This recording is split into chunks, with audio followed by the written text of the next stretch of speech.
Անունս Վարդուհի Սարգսյանն է, 79 տարեկան, հնագիտության թոշակառու պրոֆեսոր, երբեք չէի երազել, որ գառնու հեթանոսական տաճարի տակ, 4 մետր խորության վրա, կգտնեմ 750 տարեկան ձեռագիր, որը փոխեց ամեն ինչ, ինչ մենք գիտեինք Անահիտ Աստվածուհու վերջին քահանայուհու մասին։ 2024-ի ապրիլի 12-ին, սովորական պեղումների օր Գառնիում, իմ թիմը հայտնաբերեց ինչ-որ բան անսովոր։ Մենք փորում էինք տաճարի հյուսիսային հատվածում, որտեղ հնագիտական ռադարը ցույց էր տվել անոմալիա։ Գիտեինք, որ տաճարը կառուցվել է 1-ին դարում, Տրդատայի օրոք, մի հրարի Աստծուն նվիրված։ Բայց ռադարը ցույց էր տալիս մի բան ավելի հին, ավելի խորը։ Առաջին օրը գտանք քարեր։ Հատուկ քարեր, բազալտ, բայց տարբեր դասավորությամբ, քան տաճարի հիմքը։ Ավելի հին տեխնիկա։ Երկրորդ օրը հասանք 3 մետր խորության։ Գտանք փոքրիկ խորհրդանիշ, փորագրված քարի վրա։ Եղջյուր։ Արգաջի եղջյուր։ Անահիտի խորհրդանիշ։ Սիրտս սկսեց ավելի արագ զարկել։ Անահիտը, հայկական ամենակարոր աստվածուհին, պտղաբերության, ջրի, իմաստության աստվածուհին։ Նրա գլխավոր տաճարը եղել է Երիզում, Արցախում, բայց տաճարներ եղել են ամբողջ Հայաստանում։ Արդյոք Գառնու տաճարը կառուցվել էր հին Անահիտի սրբավայրի վրա։ Երրորդ օրը, ապրիլի 14-ին, 40 մետր խորության վրա, խոցեցինք նրա վրա։ Փոքրիկ քարե արկղ։ 50 սանտիմետր երկարությամբ, 30 սանտիմետր լայնությամբ, 25 սանտիմետր բարձրությամբ։ Բազալտ։ Կնիկված մարգարիտներով մոմով։ Ծածկույթի վրա, փորագրված խորհրդանիշներ։ Արգաջի եղջյուր։ Լուսին։ Ջուր։ Հրդեհ։ 4 խորհրդանիշներ։ 4 տարրեր։ Անահիտի սրբազան նշաններ։ Ձեռնոցներով, դողդոջուն ձեռքերով բացեցի կնիքը։ Մեջը մագաղատ։ Ոչ թե սովորական մագաղատ։ Պատրաստված էր բանջարաքաղցի կաշվից, անհավատալի նուրբ, պահպանված կատարյալ վիճակում։ 750 տարի թթու, խոնավ, օդ չէին դիպչել դրան։ Քարե արկղը պաշտպանել էր այն կատարյալ։ Բացեցի մագաղաթը։ Առաջին էջը։ Գրված էր գրաբարով, գեղեցիկ ձեռագրով։ Ես, Զարուհի, Անահիտ Աստվածուհու 47-րդ սերունդ քահանայուհին, 1274 թվականի մայիսի 21-ին, գրում եմ այս մագաղաթը, որտեղ արը մարում է Գառնու տաճարի հին հիմքերի տակ։ Ես վերջին քահանայուհին եմ։ Վերջինը, ով սովորել է Անահիտի գաղտնի ծիսակատարությունները։ Վերջինը, ով պահել է 47 սերունդների իմաստությունը։ Վերջինը, ով երգել է հին օրհներգերը։ Քրիստոնյա թագավորությունը փակում է մեր վերջին տաճարները։ Սա վերջն է։ Բայց իմաստությունը չի կարող վերջ ունենալ։ Ուստի ես գրում եմ ամեն ինչ այստեղ։ 750 տարի սպասեք։ Ինչ որ մեկը կգտնի։ Ինչ որ մեկը կհասկանա։ Զարուհի, 1274։ Վերջին քահանայուհին։ 1274 թվական։ Ճիշտ 750 տարի առաջ։ Մագաղաթը 87 էջ էր։ Յուրաքանչյուր էջ գրված էր 2 կողմից։ 174 էջեր ընդհանուր։ Ամենալայնածավալ պահպանված Անահիտ պաշտամունքի փաստաթուղթը։ Դողալով տարա մագաղաթը երան, մատենադարան։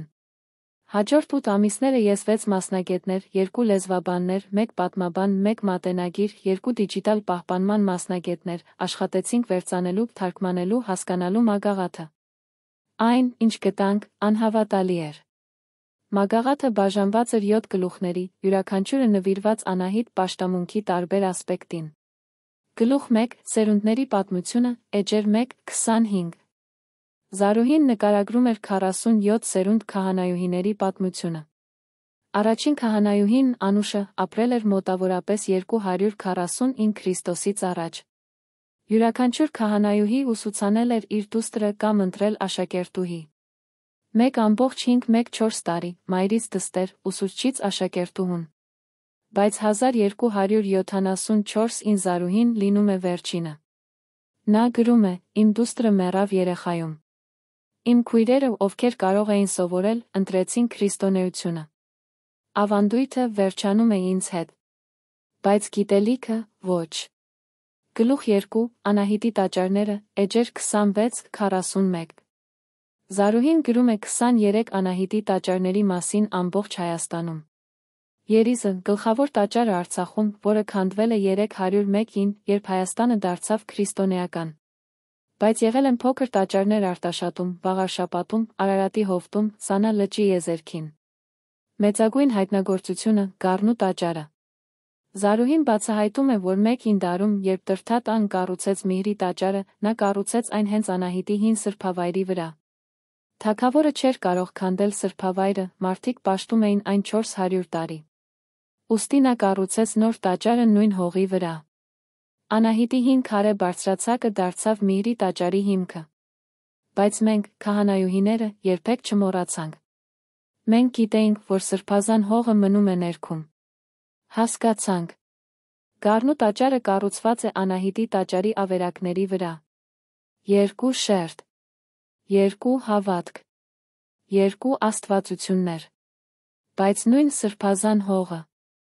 Գլուխ 3. Ծիսակատարությունները, էջեր 42-68։ Ամենամանրակրկիտ գլուխը։ Զարուհին նկարագրում է 31 տարբեր ծիսակատարություն։ Ծիսակատարություն 1. Գարնանային ջրի օրհնությունը։ Կատարվում էր մարտի 21-ին, գարնանայինի սկզբին։ Քահանայուհիները գնում էին գետ, հավաքում ջուր արգաճի կաթսաներում, երգում օրհներգեր։ Ապա ջուրը տանում էին տաճար օրհնում աղոթքներով։ Այս օրհնված ջուրը ցանում էին դաշտերում պտղաբերության համար։ Ծիսակատարություն 12. Լուսնային ցիկլի երգը։ Կատարվում էր ամեն լուսնյան ամսվա 15-ին, լիալուսնի գիշերը։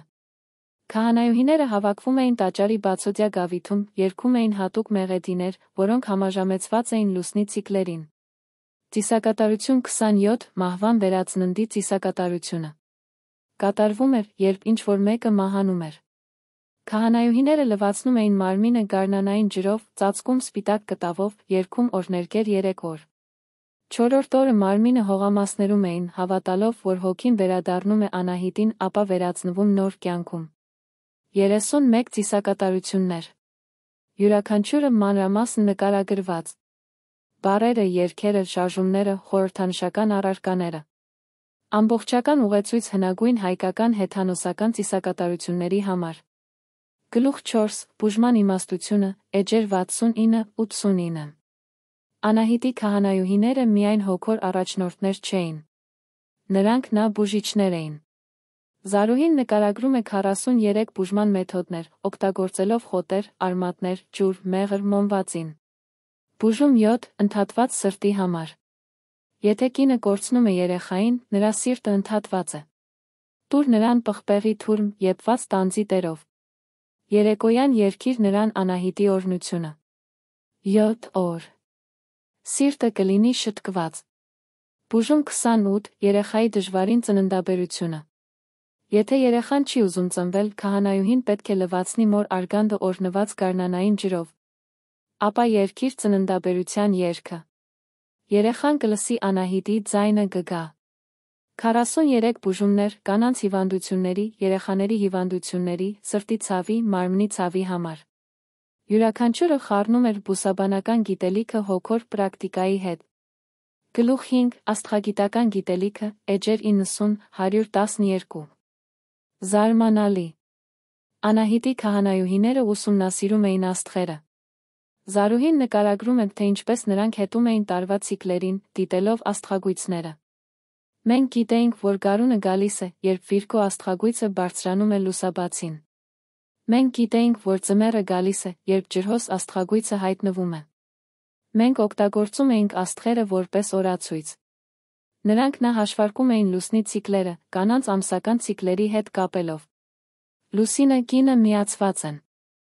Երբ լուսինը լիովին է, կանանց ֆերտիլությունը ամենաբարձրն է։ Սա Անահիտի գիտելիքն է։ Գլուխ 6. Պատմությունները և առասպելները, էջեր 113-145։ Զարուհին պատմում է 19 հին առասպելներ Անահիտի մասին։ Առասպել 1. Ինչպես Անահիտը ստեղծեց արագ սկետը։ Երբ աշխարհը չոր էր, մարդիկ ծարավ, Անահիտը լաց եղավ։ Նրա արցունքները դարձան արագ սկետը։ Հետո լաց եղավ ավելի, ստեղծվեցին բոլոր կետերը Հայաստանում։ Առասպել 9, ինչպես Անահիտը սովորեցրեց կանանց գործել։ Կանայք չգիտեին ինչպես ստեղծել հագուստ։ Անահիտը վերցրեց իր մազերը, նյութեց դրանք միասին, ստեղծեց առաջին թելը։ Ուսուցանեց կանանց գործել։ Այդ պատճառով կանայք գործում են հիշում են նրան։ 19 առասպելներ բացատրում էին բնությունը, սովորեցնում էին բարոյականությունը, պահպանում էին մշակույթը։ Գլուխ 7, վերջին խոսքերը, էջեր 146, 174։ Վերջին 28 էջերը անձնական էին։ Զարուհին գրում էր իր կյանքի մասին, իր վախերի մասին, իր հույսերի մասին։ Ես 52 տարեկան եմ։ Ես եղել եմ քահանայուհի 34 տարի։ Տեսել եմ մեր վերջին տաճարները փակվել։ Տեսել եմ մեր քույրերին հեռանալ։ Տեսել եմ նոր հավատքը գալիս ինչպես ջրհեղեղ, լվացնելով մեր հին ավանդույթները։ Բայց վատ չեմ զգում քրիստոնյաների նկատմամբ։ Նրանց Աստվածը սիրո աստվածություն է։ Անահիտը նույնպես սիրո աստվածուհի է։ Թերս նրանք նույնն են, տարբեր անուններով։ Իմ միակ ցավը, գիտելիքը կկորի։ 1,5-4 տարվա իմաստությունը կմեռնի ինձ հետ։ Ուստի ես գրում եմ այս մագաղաթը։ Թաքցնում եմ այն գառնիում, հին տաճարի տակ, որտեղ Անահիտը երբեմն ապրում էր։ Գիտեմ, որ ինչ-որ մեկը կգտնի սա օրը։ Ոչ հիմա։ Ոչ 100 տարի։ Գուցե 500 տարի։ Գուցե 1,000 տարի։ Բայց երբ գտնեն, կհասկանան Անահիտի իմաստությունը էր ցանկալի։ Պտղաբերություն։ Ջուր։ Կյանք։ Սեր։ Սրանք կյանքի հիմքերն են։ Սրանք երբեք չեն մեռնում։ Վերջին էջի վերջում նա ստորագրեց Զարուհի, Անահիտի 47-րդ վերջին քահանայուհին, մայիսի 21, 1274։ Աստվածուհու օրհնությունները ձեր հետ։ 2024-ի դեկտեմբերի 10-ին հրապարակեցինք մագաղաթը։ 750 տարեկան Անահիտի մագաղաթը, վերջին քահանայուհու վկայությունը։ Հայկական հնագիտական պատմական հանրությունը ցնցվեց։ Ինչպես 750 տարի մագաղաթը պահպանվեց կատարյալ վիճակում։ Ինչպես Զարուհին գիտեր, որ պետք է թաքցնել այն հենց գառնի տեղ, որը դառնում էր Հայաստանի ամենահայտնի հեթանոսական խորհրդանիշը։ Պատասխանները խորը էին։ Քարե արկղը, հերմետիկ կնիկված, պաշտպանեց մագաղաթը օդից, խոնավությունից, միջատներից։ Բանջարաքաղցի կաշին, ամենաանկոտրում նյութը։ Եվ գառնին երբեք չի խանգարվել։ Երբ տաճարը փլվեց 1679-ի երկրաշարժից, հիմքերը մնացին։ Երբ վերակառուցվեց 1975-ին, ոչ ոք չփորեց 4 մետր խորության վրա։ Մագաղաթը սպասեց 750 տարի։ Հենց այնպես, ինչպես Զարուհին գրել էր։ 2025-ի մարտին ստեղծեցինք Անահիտի մշակութային կենտրոնը Գառնիում։ Մագաղաթը թվայնացվել է, պահպանվում է Մատենադարանում։ Բայց մենք ստեղծեցինք ինտերակտիվ ցուցադրություն Գառնիում։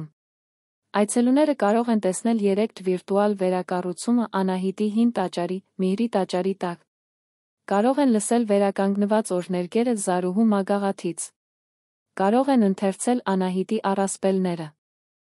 Առաջին 6 ամիսը 45,000 այցելուներ ունեցանք։ Հայաստանից, հայկական Սփյուռքից, ամբողջ աշխարհից։ Մարդիկ գալիս էին հասկանալու իրենց պատմությունը։ Հասկանալու, որ Հայաստանը միայն քրիստոնեական չէ։ Այն նա ունի 3,000 տարեկան հեթանոսական արմատներ։ Ամենազգալի պահը եղավ 2025-ի մարտի 21-ին, գարնանային հավասարակշռության օրը։ Մենք վերականգնեցինք գարնանային ջրի օրհնությունը։ Հենց այնպես, ինչպես Զարուհին նկարագրել էր էջ 42-ում։ 120 կանայք հավաքվեցին Գառնիում։ Գնացինք ազատ գետ։ Հավաքեցինք ջուր արգաճի կաթսաներում, չունեինք բնօրինակ արգաճ, օգտագործեցինք պղինձ։ Երգեցինք վերականգնված օրհներգերը։ Բերեցինք ջուրը Գառնու տաճար։ Կանգնեցինք հենց այնտեղ, որտեղ Զարուհին թաքցրել էր մագաղաթը 750 տարի առաջ։ Եվ օրհնեցինք ջուրը։ 120 կանայք երգում էին հին բառերը։ 750 տարի լռությունից հետո Անահիտի ձայնը վերադարձավ Գառնի։ Ես կանգնած էի լաց էի լինում։ Որովհետ հասկացա, Զարուհին ճիշտ էր։ Իմաստությունը չի մեռնում։ Այն սպասում է։ Եվ երբ ժամանակը եկավ, այն վերադառնում է։ Այսօր 2025-ի նոյեմբերի 1-ին մագաղաթը պահպանվում է որպես Հայաստանի ազգային գանձ։ ՅՆՍԿ-ն դիտարկում է համաշխարհային հիշողության ժառանգություն որակումը։ Եվ ամեն գարուն, ամեն մարտի 21-ին, մենք վերադառնում ենք գառնի։ Կանայք երգում են Անահիտի օրհներգերը։ Օրհնում են ջուրը։ Հիշում են 47 սերունդ քահանայուհիների։ Հիշում են Զարուհուն, վերջին քահանայուհուն, ով մեռավ միայնակ 1274-ին, բայց ով հաղթեց մահվան, թաքցնելով իր իմաստությունը քարերի տակ, սպասելով 750 տարի, մինչ ինչ-որ մեկը լսի։ Եվ մենք լսեցինք։ Հասկացանք։ Եվ վերականգնեցինք։ Անահիտի ձայնը դեռ ապրում է։ Վերջ։